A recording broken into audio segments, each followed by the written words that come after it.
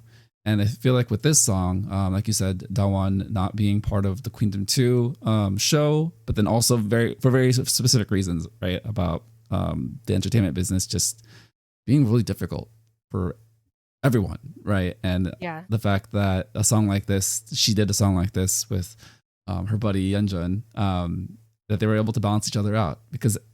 And I probably should have said this earlier, but the character of Cosmic Girls to me does rest a lot on Yeonjun because she has a very distinct voice. She definitely has a power vocal.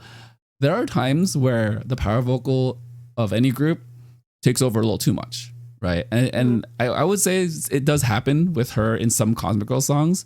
Here, it's a really good balance where she's not overly just belting. Dawan actually has a nice stability in her voice where they complement each other, where she doesn't always necessarily have to kind of do the Yeonjun stage performer thing, right? I think it comes off very clean in this song. There are YouTube videos where it shows the color coded lyrics between the two members, between both of them, and there's a lot of overlap. It's like one person sings and the other person sings, they hand off, they sing on top of each other, and it's a very beautiful arrangement and construction of a song. And it plays out very naturally. Because sometimes it's a little too much, sometimes it's a little too heavy. But with this, they just work so well together. I think not only is it a reflection of their music ability, but again, like I said, it's the relationship, right? Only people with that kind of relationship can make a song like this, having done music together for so long. So yeah, just a really nice track 3 to kind of end this moment in time for them. And yeah, I love it very much. Kind of like you were saying earlier. Any final thoughts on this song? Yeah, I pulled up the lyrics here, and they do have some Korean lyrics, so it has some in Korean. I just wanted to make sure I had that right. But looking at the, like you said, the message, the lyrics, it's also very not only resonant with where Dawan was in this time, but also the Cosmic Girls. It's like they're kind of almost starting again. They're about to start their 7th, or maybe it is their 7th year, and this is like almost like a new start for them after Queendom 2. So I think it's a great place to end on. The other thing I was just thinking about is, Dawan was originally like the lead vocalist, main vocalist, whatever you want to call it, for Cosmic Girls when they debuted before Yeonjun was added in. So, or Yeonjun. So it could have easily have made it like conflict there. So the fact that they have this unit song together where they're singing these emotional lyrics and they're really playing off their voices together instead of it almost being like them fighting for lines in the song, I think is just a great thing that not maybe shows the teamwork of the group. Yeah, it's a really good lesson in kind of putting aside your ego, especially in a group, right? Where in any team, it's all about collaboration. I mean, we're seeing this in the NBA right now. What happens when a superstar feels like they have complete control over a team? Well, it doesn't always work because chemistry is so important. It is. Shout out to the Brooklyn Nets. Katie, hey, what's up? And like you said, it could very well easily have been a situation where Dawan was reluctant or resistant to wanting to be a bigger part of the group. But I feel like that just never happened. It felt like it was just a really easy inclusion, and Yeonjun was able to grow and shine. The crew did mention that it sounds like she got better. They showed on Queendom too that she was also doing a Broadway show, a stage show at that same time. So I just feel like over the past 2 years, 16 months since Unnatural, she's been very busy. Maybe not to the same level of popularity of other vocalists in K-pop, but I think she's doing enough where she can hone her skills, grow as a singer and performer, and that's the reason why she's at this level that she is right now, right? So yeah, no, it's all great. One last thing that the crew mentioned, Dawan and Yeonjun are not in a unit. I would like to submit that Stronger might perhaps be the unit song that kicks off their unit as the vocal line, just the two of them, a duo, and we get a mini album next year, just the two of them. I will just to throw that into the universe. They did hint at it strongly in the concert, and they got, those little videos, interlude videos they do at concerts. They got one of those just like the Black and Chakome. So maybe next year. I know Youngjun has another musical coming up. She's playing Sodan in the musical version of Crash Landing on You. She is. Oh my God, I totally forgot. Yeah, so once that's done, maybe there'll be another unit. And actually they came up with a unit name during the concert. I think it was Jungwon. Like I think it translates into garden. Though I don't know if that'll stick, since there are boy group members with the same name for, I forget what group it is. Maybe there's more than one, but it's not as long a shot as we once thought it was. Yeah, 100%. It's one of those where it's like over time, you kind of see like, oh, they're not in a unit. Why?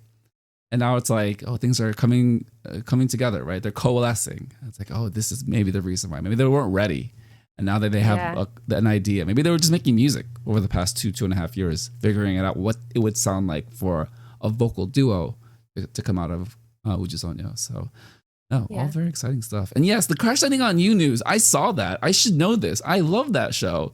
I do too. Yeah, and I actually did see this news. I don't. What's wrong with me? I should have mentioned that, but it's fine. That's why I have you. You are the professional. You are the expert here. So, amazing. All right. Thank you.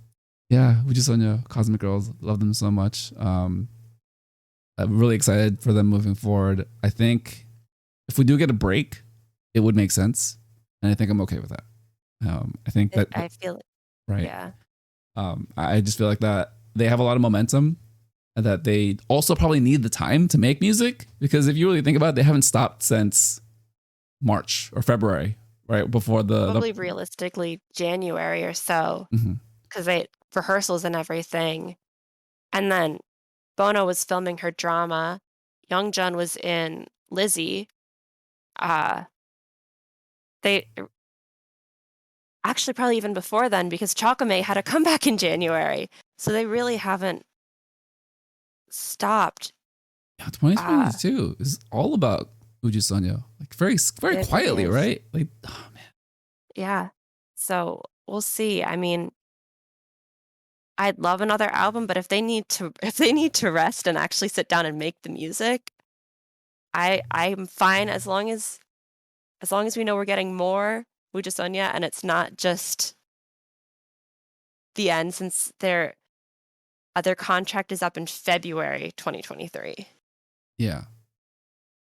Let's put that out in the universe and just hope that they take some time and they come back in full force with an album, or just new stuff. So yeah, we'll see what happens. Amazing. All right. So let's move into some closing thoughts. Liz, it's been a pleasure having you on the show, but thank you for having me. A life check-in. What is your life usually like? I think this is the first time of me ever actually talking to you. So whatever you want to share, what do you do on the daily, and how has your summer been? So on the daily, I'm usually in a basement lab at a university doing research stuff. I work in cancer research. Well, shared research for cancer research. So I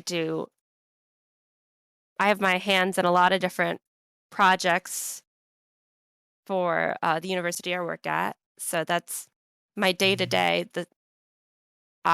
Once we get out of June, things slow down, since grant deadlines are done and university fiscal year ends and everything. So, though I wouldn't know if things have actually slowed down, since I've been sick with COVID for the past little over a week. That's where my summer has been, kind of at a halt with that. But otherwise, my day to day is just science, K-pop, and some video games here and there when I have time between the science and the K-pop. Science saving lives, like actual saving. You are a scholar, literally, and a blessing to us all. We all need to give you all the love and support and all the positive energy because you are literally saving people. I thank you for sharing that you are doing cancer research. That is absolutely incredible. I have so many more questions, but we could probably go on for another 10 hours. So I will just try to limit myself. I'll limit myself to this question. What video games are you playing? So today was Stardew Valley, but usually I'm a big fan of RPGs, The Elder Scrolls, Dragon Age. I guess Stardew Valley is technically an RPG, but different type of RPG. And let's see, what else have I played recently? Played a little bit of the Persona series in the past year, and the Mass Effect Remaster was another one that was on my rotation for like the summer. So, conclusion, you're just very cool. Like actually the coolest person I know. So you are a scientist, you do science, and then K-pop is in the lab with you. So it feels like you're very also time efficient. And then you play video games, which, you know, everyone who plays video games. Well, you specifically play video games, making it look and sound very cool. So, wow. Try my best. I'm so glad I had you on the show. It's so good. No, that's all incredible. Okay, one quick question, video game related. I am looking to get a Switch, the OLED one. Yeah. What game or games do you recommend, or should I just like wait and hold out until maybe Nintendo announces another system, another console? I don't think they're going to announce another console anytime soon. I think the Switch is still going strong. Considering they announced multiple Pokemon games, or maybe it's just the one, but they've had a lot of Pokemon games recently. So I'd recommend Sword and Shield. I just finished the trainer battles on I forget what version if I have Sword or Shield. My husband has one, I have the other. In May, that was a great Pokemon game. Pokemon Snap is also very good. I haven't played it, but I watched my husband play that. And then there's a lot of there's two really good kind of visual novels on the Switch for the Vampire the Masquerade series, if you're into like some darker kind of personal horror stuff. Okay, horror. Okay, perfect. Good. I was just gonna ask. The horror genre and I have had a very interesting relationship. When I was a child, up until maybe I was in my mid-20s, I was very afraid of horror. I couldn't get over myself. And then for some reason something clicked in the past like 5 or 6 years. It doesn't faze me.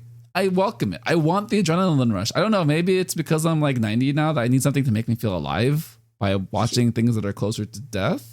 I don't know, but I really love horror as a genre, and in video games. So what's it called? I will write it down right now. So they're like more personal horror. So I guess it's like more psychological kind of vampire horror stuff. It's Vampire the Masquerade, Coteries of New York and Shadows of New York are both visual novels they have them on PC, but I think the Switch is like the optimum console for that kind of game.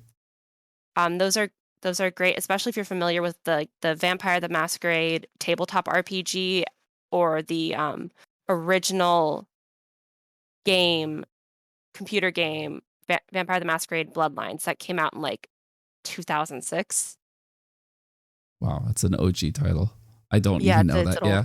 It's more of it's like a cult classic for people who like RPGs and kind of like darker themes in their video games. Yeah. It hasn't had a sequel yet, but apparently they're working on one. Okay. 15 or so years later. As is the case with video games, right? Just like the longest life of a sequel, it's just forever, right? Yeah, indefinitely. No, I've written that down. I will look that up. Yeah, you've actually convinced me. I'm trying not to spend so much money, but maybe I get a Switch. I mean, they're like what, $300 for a console. That's not Yeah, bad it's really good, and you play it everywhere. compared to Yeah. yeah. No, it just okay. I gotta check my personal finances. I gotta sell some crypto. Although crypto right now is probably not a good time to sell. Definitely not a good time to sell. Yeah. I joke, guys. Don't sell crypto. Hold for the long haul. Spoken like a true crypto bro. I'm really not. I just hear things on the internet. Liz, this is an amazing conversation. You are an amazing human being and person. Safe to say, I would love to have you on in the future if you're, more than happy. You're more than happy to come on and talk whenever. Just if you have a topic you want to talk about, feel free to reach out and I will find time to get you on. Because, this was great. This is incredible. Thank you so much. Yeah, thank you so much for having me. I'm always down to talk about the history of Xy's career as a rapper or Cosmic Girls, Monsta X, self-producing idols. Those are all things I enjoy. And thank you for putting up with my rambling thoughts. Absolutely. No, not at all. This is more than rambling. This was just a very well thought out and very keen observation to the world, to the space, literal and figurative, of Cosmic Girls. Would you son? Yeah. How do you pronounce it? I am bad at Korean. Please help me. I'm not great at Korean. The way I've heard it is Wujusonya or Ujusonya. I've been learning Korean in fits and starts, so I'm not an expert. If someone who speaks Korean knows how to pronounce it, please correct me. Perfect. I'm just going to ping Warren and say, Warren, can you record your voice saying it? And I will copy you from now on. Because I just try to say it really fast in hopes that I get it correct. But then when I have to slow down and actually enunciate, that's where the issues come into play. Yeah, the same for me. Yeah. No, this was great. Thank you so much for everything. I'll have you back on. I'll ask you back on. All right. Thank you. I look forward to it. Yeah. All right, signing out. Thank you, everyone, for listening to the Soju Sessions on the SojuTalk Nation podcast feed. Subscribe on YouTube, follow on Spotify, Apple Podcast, or wherever you listen to podcasts, and continue the conversation on the SojuTalk K-pop podcast Discord. For Alzbeta, Liz, I'm Crispy, and this has been the Soju Sessions.